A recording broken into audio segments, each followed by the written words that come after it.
Here we go again, back with more Tour de France 2016 on Pro Cycling Manager Season 26T. Today we have the final deciding stage of Tour de France. Of course we have one more stage tomorrow in Paris on the Champs-Élysées, but today we have the deciding stage of the Tour. Who's going to win the yellow jersey? It might have already been decided in the real life, but I think there's still something to play for. Anything can happen, especially on a crazy stage like this with 2 category 1 climbs, 1 category 2 climb, and it ends on an 8 horse category climb. But yeah, we're 4 for all right now with Thibaut Pinot. Hopefully we can gain some time on Quintana, Contador, or Froome. There's only 2 seconds between first and second right now as well, so that's a lot to play for every rider here. Let's see what we can do. Okay, last 24 kilometers now up the final climb of this year's Tour de France. Still pretty big pills on 36 men. We have a group with Pierre Rolland about 5 minutes ahead. They'll probably battle for the stage victory today. So there'll probably be no bonus seconds for Contador to gain back the yellow jersey, which means he'll have to gap Chris Froome somehow. But Froome has been really strong so far, so it'll be difficult for him to do so. Right now it's TINKOFF taking the pace themselves. Kreuziger and Trofimov for Contador, protected by Rafael Majka at the moment. Froome protected by Hinao. Mark Peuls here as well. Nieves done. He's been pulling me. I tried to do something on the last climb. It didn't happen.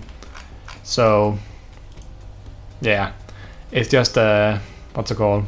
This guy has used a lot of energy on me, so TINKOFF might be an advantage of manpower right now, which is not usual for TINKOFF. Now Reisenberg is done, so now I don't have any helpers either.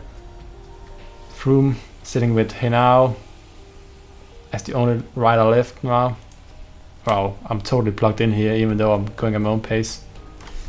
Trofimov sets a bit of a pace again here. It's not going that fast in the peloton here, considering this is the deciding stage of the Tour. We have about 3:37 to the front now.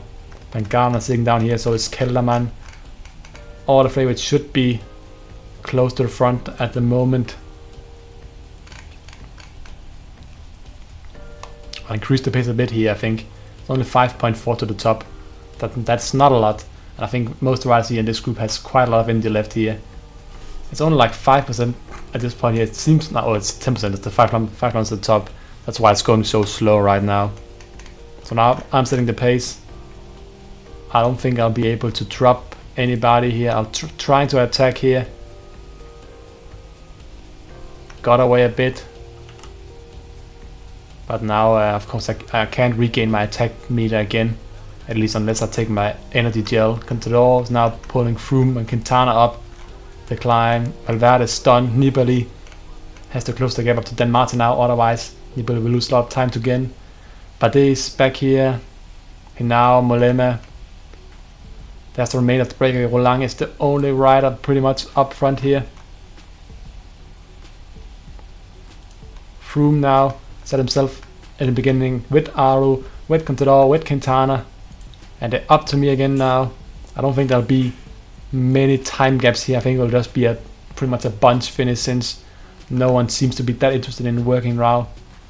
I know I am tired now. I'm run out of energy here, but luckily enough it's just at the top, and it seems like it might be a stage win for Pierre Rolland and Tindam. They just kept the peloton behind them here, around 40 seconds to an 11-man group here.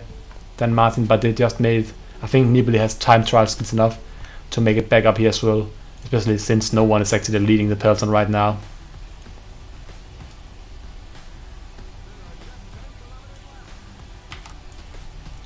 Little fun section here. Trying to attack, why not? This is the last flat section here after the Tour de France. I tried to attack just to see if I could get away here. Did not happen. I know Pinot has pretty terrible downhill skills compared to everybody else in the favorites peloton. So I have no chance of getting away on downhill sections. It's just too difficult for me. I'm also the only one leading out right now in the peloton. There's actually 4 seconds on the line, so if Contador wins the sprint here, he'll win the Tour. I'm just leading out now. I don't care too much more because I'm going to get 4th place no matter what. I'm pretty sure of, at least. Let's see. Yeah, I have 30 seconds down to Aru. I don't think I'm going to lose 30 seconds to Aru here on the last 3 kilometers here. So 4th place. It will all be decided. There's 2 seconds between them. If Contador wins the 3rd place sprint here, he will win the Tour de France. If he doesn't, Froome will win. So let's see. Oh, Jorge Rodriguez Contador. Froome comes. And Rodriguez secures it for Froome. Froome will win the Tour de France, at least this little mini version here, with only 2 seconds down to Contador. What a thrilling conclusion to the Tour. So this Tour de France here ends up with Pierre Roland taking the victory at the final stage here ahead of Laurens and Dam. Jorge Rodriguez won the bunch sprint with a little 8-9 man bunch here. Rodriguez taking the 4 bonus thing switch, ends up giving Chris Froome the overall victory here ahead of Contador, Quintana in 3rd, and I'll take 4th place. The actual Tour standings I can show you tomorrow. Sadly enough can't show you the results of each stage since the Tour is of course over, so I can't go back. I haven't exported the results or anything like that, so sadly enough I can't show you those results, but I can tell you that I got around the same placement anyway. But thank you guys so much for watching, and I hope you guys enjoyed this video here. I tried to place the videos as good as I could, but of course it isn't the same as it was if it was the actual series. But I hope you guys can take the replacements anyway, and I'll see you guys tomorrow for the end of the Tour de France on Champs-Élysées. Goodbye.